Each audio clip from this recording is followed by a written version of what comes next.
Good morning mga tol. Nagluluto po tayo ngayong umaga ng pakbet. Yan po. Pakbet.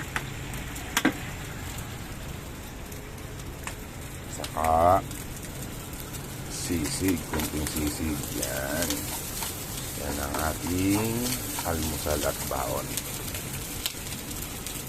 Yan po yung pakbet natin. Ilang minuto na lang. Kakain na tayo.